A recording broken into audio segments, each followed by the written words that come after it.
자, 승특학 물리학 2 12강 2점짜리 문제 풀어볼게요. 박쥐가 하는 방법인데 초음파 쏴서 갔다가 다시 돌아오는 걸로 하는 거죠. 뭐 초음파, 뭐 상식적으로 하는 거고. 먹이 위치의 속도는 파동의 간섭을 이용해서 알아내는 것이다. 얘 같은 경우에는 갔다가 돌아오는 걸로 하는 거잖아요. 그죠? 그래서 반사되는 그 팔을 한번 확인하는 거니까 이게 굳이 간섭하고는 상관이 없을 것 같은데 니은은 아닌 것 같고 반사되는 거 이용한 거니까 측정하는 A의 진동수는 먹이가 박쥐에 다가올 때가 먹쥐가 멀을 때보다 크다. 다시 말하면 이건 도플러 효과와 관련된 건데 다시 말하면 이런 거예요. 파가 이렇게 갔다가 돌아오는데 뭔가에 부딪혀서 얘가 정지해 있으면 갈 때 진동수가 F0면 올 때 진동수도 F0예요. 근데 만약에 얘가 이쪽으로 움직인다. 이쪽이 이제 V1이라는 속도로 이쪽으로 움직인다고 하면 그때 되돌아오는 진동수는 F1이 될 텐데 이 진동수는 원래 진동수보다 작습니다.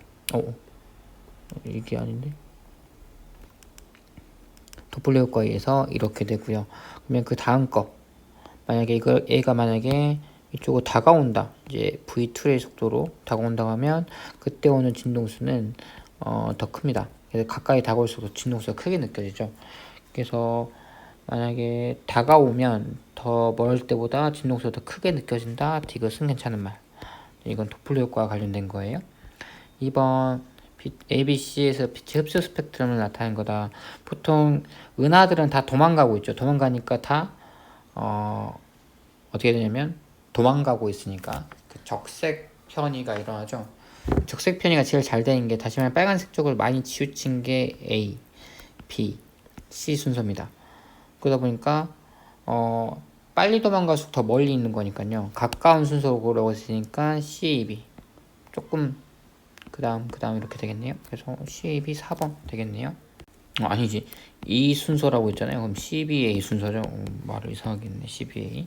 이렇게 가는 게 맞고, 그러니까 그 허블 법칙 생각해 보면 지구가 있을 때, 뭐 은하 1, 은하 2 이렇게 했을 때 이렇게 다들 도망가는데 그때 V2, V1 있으면 V2가 V1보다 크니까 편의가 많이 될수록 더 멀리 있는 애다라고 생각할 수 있겠네요. 그냥 그런 식으로 생각하면 될 것 같고요.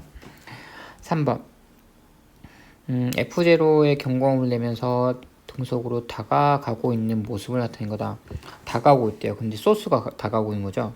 보통 그 도플러 효과에 의한 진동수는 어떻게 변하냐면 원래의 진동수에다가 소리 속도 빼기 소스 그리고 소리 속도 더하기 오젝터 옵저버 그러니까는 관측자 이런 관련식이 있으니까 이걸 이제 유도하진 않을게요 지금.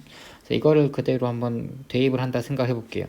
정지해 있는 구급차에서 내는 파장 그때는 V0는 람다 F0일 거니까 뭐 이런 관계가 있다라고 말할 수 있겠지만 관찰자가 듣는 소리 속력은 얘가 움직이든 안 움직이든 똑같을 거니까 V0 그대로일 거고 관찰자가 측정한 경고음의 파장 얘가 지금 다가오고 있다고 했으니까 파장이 진동수가 커지니까 파장은 그만큼 이거보다 작다라고 말할 수 있겠네요. 그래서 맞는 거는 5번 될 거고요. 4번 이어서 볼게요. AB는 정지해 있고 일정한 진동수 근데 A가 지금 보니까 얘는 지금 진동수가 크고 얘가 진동수가 작죠. 그 말은 음원이 이쪽으로 가고 있다라고 말할 수 있어요. 그래서 이동 방향은 A쪽 맞고요. 소리의 파장은 A가 측정할 때가 비율적으로 짧다. 얘가 지금 진동수가 크니까 그만큼 파장은 작은 거죠. 이유는 소리 속도 V는 F 람다인데 이 소리 속도는 온도와만 관련된 값이기 때문에 얘가 일정 사실 여기서는 이제 온도 일정 이런 말이 있어야겠지만 똑같은 상황에서 한 상황에서 하는 거니까 온도는 일정하다고 가정을 하고 아마 문제를 풀었을 것 같아요. 그래서 더 짧다 뭐 이것도 괜찮은 표현 같고 진동수는 B가 측정할 때가 A가 측정할 때보다 더 작다. 이것도 뭐 맞는 말이죠. 그래서 이것도 맞는 거는 5번 되겠습니다. 자, 5번 풀어볼게요. 정지해 있는 자동차에서 측정했더니 진동수가 요게 나왔다.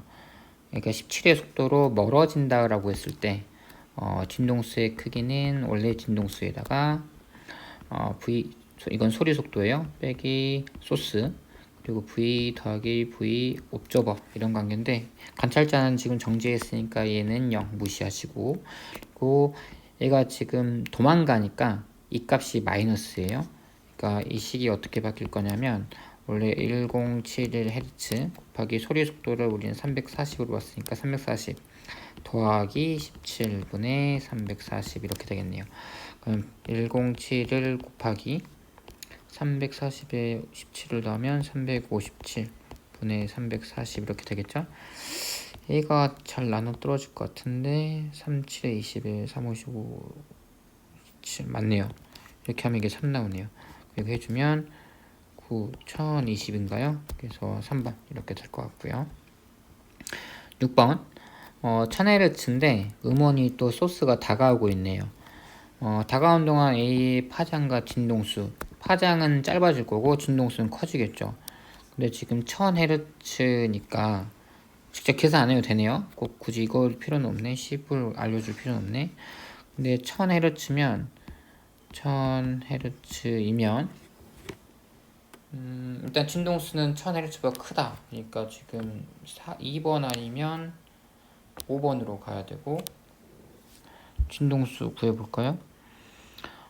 진동수 파장 물어봤죠. 진동수 곱하기 파장이 지금 속도가 될 거죠. 속도가 지금 속도는 340 소리 속도. 그러면 지금 람다가 0.34인가요?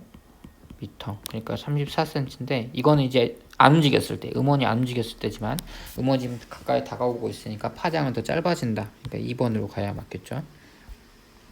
7번 전자기파에 대하는 모습. 전자기파는 전기장과 자기장이 진동해서 전자기파라고 부릅니다. 매질이 필요 없죠. 전기장과 자기장은 진행 방향이 서로 나란한 게 아니라 수직이다 이렇게 말해야겠네요. 그래서 횡파라고 부르죠. 전자기파는 진공에서 전달할 수 있습니다. 그래서 맞는 거는 5번 될 거고요. 8번 도체 속에는 전자가 진동하고 있다. 얘가 이렇게 진동을 하면 이제 이쪽 방향으로 전자기파가 이제 방사가 돼요. 전자기파. 물론 이쪽 방향으로 가장 센 전자기파가 이렇게 나가고요. 이쪽으로 갈수록 전자기파가 약해집니다. 그래서 윗방향이나 아랫방향 전자기파가 안 나와요. 세기와 방향이 일정하지 않죠. 그죠? 이거는 방향이 일정하지 않아요. 방금 말했지만 이렇게 다양하게 빠져나가니까 세기도 이쪽이 제일 세고요. 일정하지 않다. 진공에서 파장의 관계 속력이 같죠? 네, 그러니까 파장이 커지면 진동수가 작아지고 이런 관계가 있으니까 니은 맞고. 전자의 진동 주기가 짧으면 진동주기가 짧다는 거는 다른 말로 하면 진동수가 큰 거죠. 진동수가 크면 파장이 짧다. 맞는 말이네요. 그래서 맞는 거는 4번 되겠습니다. 자, 9번 문제 보시면 진동수 교류전의 진동수에서 축전기 아닌 코일이다. 진동수가 커지면 커질수록 전류의 흐름을 방해를 지금 안 한다는 소리죠. 이거는 약간 설명을 해줘야 될 것 같은데 축전기가 있어요.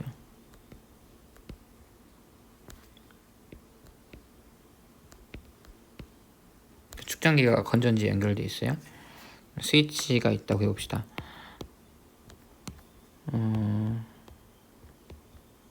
이렇게 있으면 스위치를 딱 닫아요. 닫으면 어떻게 되냐면 회로가 끊겨 있잖아요.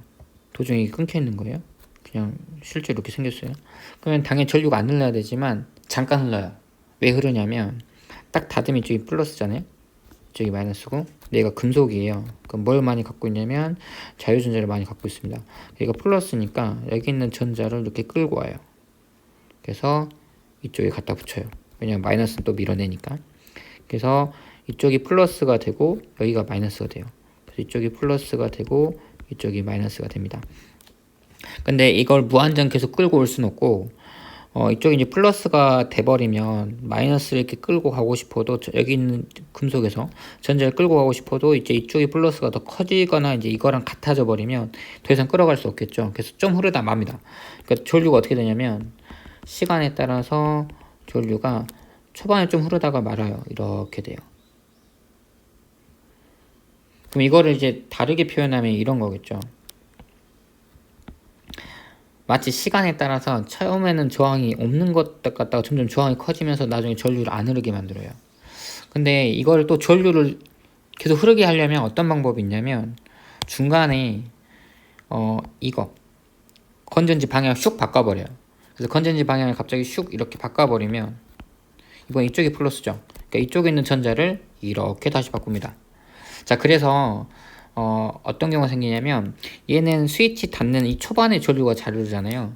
그래서 축전기 같은 경우에는 이 건전지의 방향을 자주자주 바꿔주면 결국 계속 이 상황이 있는 소리예요. 처음 스위치 닫고 다시 바꾸고 건전지 방향 바꾸고 또 닫아버리고 또 닫고 또 다시 방향 바꾸고 또 닫고. 그래서 이 상황을 계속 연출해주면 전류가 이렇게 흘렀다가 다시 이렇게 흘렀다가 계속 잘 흐르게 돼요. 그러니까 축전기 같은 경우에는 이게 지금 축전기인데 축전기 같은 경우에는 자주자주 바꿔줘요. 그러니까 진동수가 클수록 전류도 잘 흘러요. 전류도 커져요. 이런 관계가 형성이 돼요. 그 말은 결국 저항이 작다라는 소리겠죠. 진동수가 클수록. 그러니까 저항 같은 경우에는 여기서 말하는 진동수는 무슨 진동수냐면 빛진동수가 아니라 얼만큼 플러스 마이너스를 수시로 바꿔주냐, 교류 진동수예요. 근데 보통 저항 같은 경우에는 이런 교류 진동수와 상관없이 저항의 크기가 일정하지만 이 축전기 같은 경우에는 진동수에 따라서 저항이 바뀐다라는 거 꼭 한번 생각을 해보시고, 반대로 코일은 어떤 상황이냐면 코일은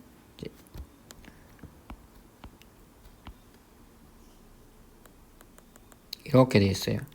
그래서 이것도 일종의 도선으로 그냥 도선 꼬아놓은 거예요. 그러니까 그냥 도선이에요. 그러면 이것도 만약에 스위치를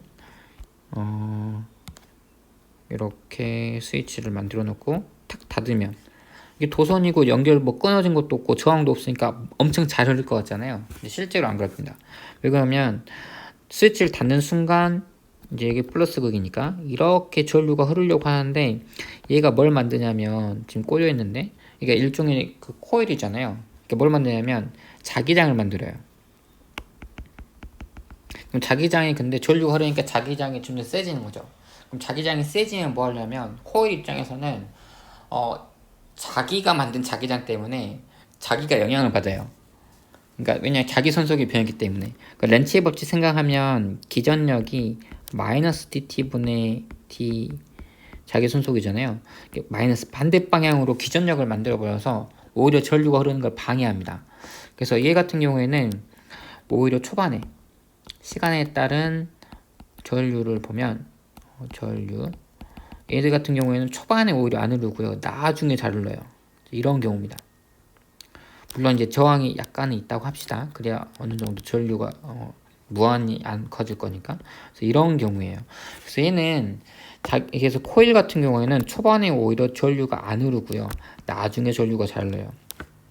그러니까 얘들 다시 말하면 얘는 이 건전지 방향을 안 바꿔주는 게 좋습니다. 자주자주 바꾸잖아요. 그럼 계속 전류가 잘 안 흘러요. 그래서 이 코일은 어떤 경우가 생기냐면 진동수가 크면 오히려 전류가 안 흘러요. 잘. 그 말은 저항이 크다는 소리죠. 그래서 이런 관계. 그래서 코일과 축전기는 서로 성향이 반대입니다. 그래서 만약에 두 개를 동시에 연결하잖아요. 네, 건전지 놔두고 축전기도 있고 코일도 있잖아요. 근데 이걸 이제 바꿔줄 거예요. 그래서 우리는 그 바꿔주는 표시를 이렇게 교류는 이렇게 표시를 하는데, 이 경우는 어떻게 되냐면 얘 같은 경우에는 축전기는 아까 진동수가 클수록 좋다고 했어요. 진동수가 클수록 좋아요. 좋다는 건 전류가 잘 흘러요. 근데 이 코일은 진동수가 작을수록 좋아요. 좋다는 건 전류가 잘 흐른다고 했어요.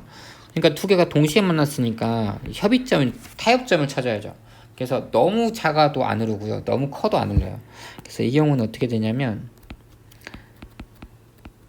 진동수에 따라서 전류에서 얘가 특정 전류에서 특정 진동수에 잘 흘러요. 그래서 이런 그래프가 나와요. 이게 완전 대칭은 아니지만, 그래서 특정 진동수에 잘 흐릅니다. 그래서 우리는 여기를 뭐라고 부르냐면 보통 고유 진동수라고 불러요. 물론 미방을 통해서 그 고유 진동수 값을 직접 구할 수도 있지만 일단은 뭐 거기까지 안 물어볼 것 같고, 뭐 이 정도 수준에서 끝내는 걸로 하겠습니다. 그래서 이런 고유진동수라는 게 있다. 두 개를 직렬 연결했을 때는 이런 거까지만 뭐 이렇게 실제 수업은 아니지만 아무튼 이런 식으로 설명을 하고 넘어가고요. 뭐 여기 또 추가로 필요한 게 있으면 그때 또 설명을 할게요. 이 문제를 다시 풀어보면 얘는 진동수가 크면 클수록 방해를 안 하네요. 이건 누구냐? 축전기다. 이렇게 생각할 수 있고, 진동수가 크면 클수록 전류 방해를 잘하네. 아, 얘가 코일이구나. 이렇게 생각할 수 있습니다. 가는 교류전의 코일이 아니고 축전기고요. 가는 축전기는 진동수가 작은 교류 전류를 잘 흐르지 못하게 한다. 축전기는 빨리빨리 바꿔주는 게 좋다고 했죠. 그래서 진동수가 작으면 잘 못 흐르게 합니다. 니은 맞는 말. 코일에는 교류전의 진동수와 상관이 있어요. 그래서 맞는 거는 니은 하나 될 거고요. 9번에는 2번 가면 되겠습니다. 10번 바로 보죠. 진동수를 증가시켰어. 그때 전구의 최대 밝기. 진동수를 증가시키면 얘 같은 경우에는 저항은 진동수가 커진다고 하더라도 뭐 저항의 크기는 변함이 없다. 그러니까 이거고, B 같은 경우에는 진동수 증가시키면 코일 입장에서 코일이 전류를 더 많이 잘 방해하잖아요. 얘가 렌치 법칙에 의해서. 그러니까 오히려 얘는 진동수가 커지면 안 좋아요. 그러니까는 안 좋으니까 전류가 안 흐른다. 그럼 B가 더 약해진다. 맞고, 이건 다 맞네요. 5번 가면 되겠습니다. 다음 11번 보죠.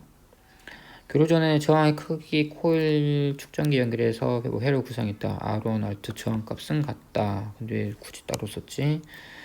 뭐 이렇게 놓고 그러면 지금 여기 만약 V0면 여기 전체에 V0가 걸리는 거고 여기서까지 또 여기서까지 병렬 연결이니까 이렇게 V0가 걸리는 겁니다. 근데 A랑 A랑 직렬이죠. 그리고 A랑 A랑 직렬이고요.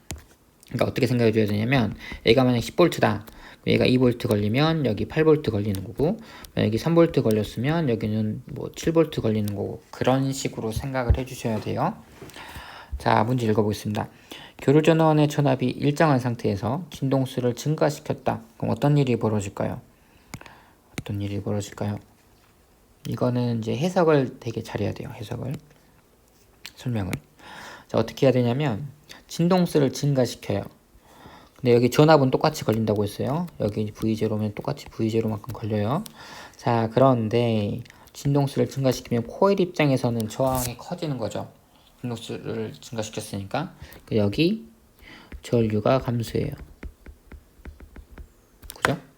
반대로 축전기는 진동수 증가시키면 땡큐죠. 여기는 전류가 증가합니다.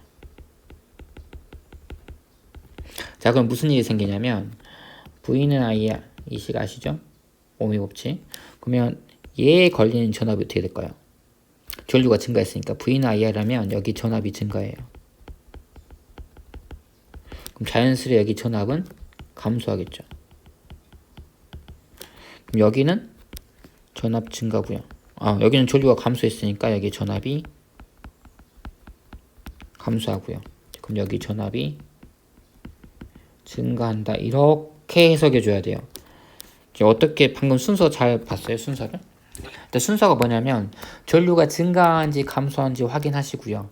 그 다음에 뭐 해야 되냐면 이 VR에 같아서 이런 식으로 일단 저항에 걸린 전압을 알려주고 알아내고 그럼 저항에 이만큼 전압이 걸렸으니까 여기 전압은 어떻게 될 거다. 그래서 축전기 코일 전압을 나중에 확인해야 돼요.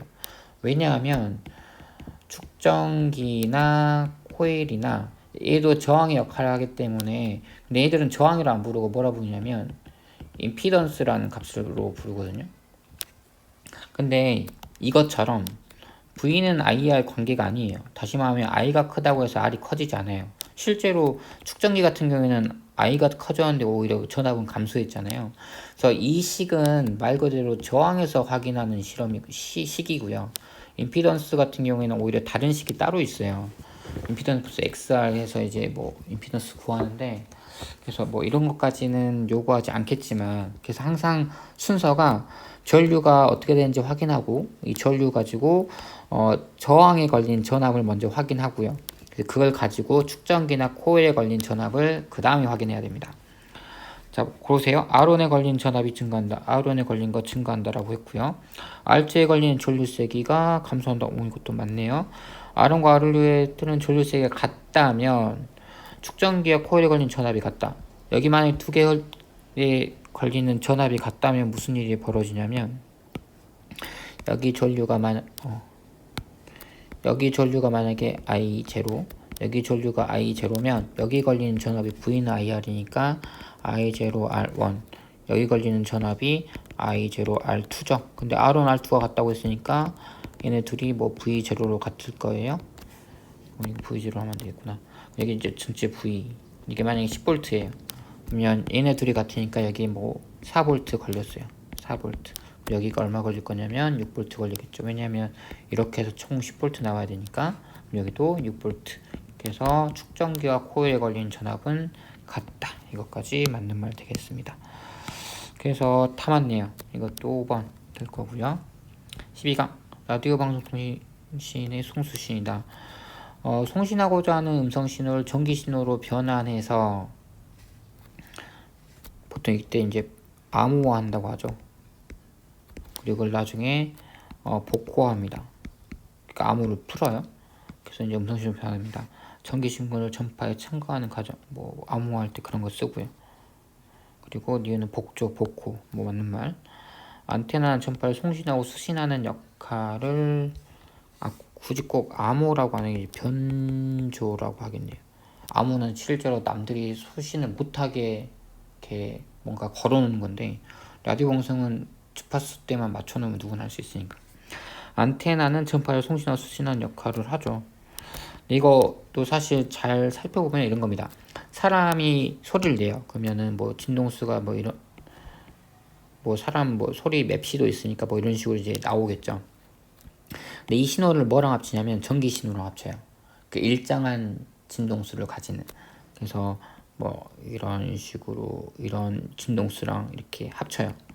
그러면 어떻게 되냐면 이거는 좀 그림을 보면 좋겠는데 뭐 같은 진동수임에도 불구하고 같은 진동수 안에서 진폭이 이렇게 바뀌는. 그래서 같은 진동수 상에서 진폭을 변화해줘요.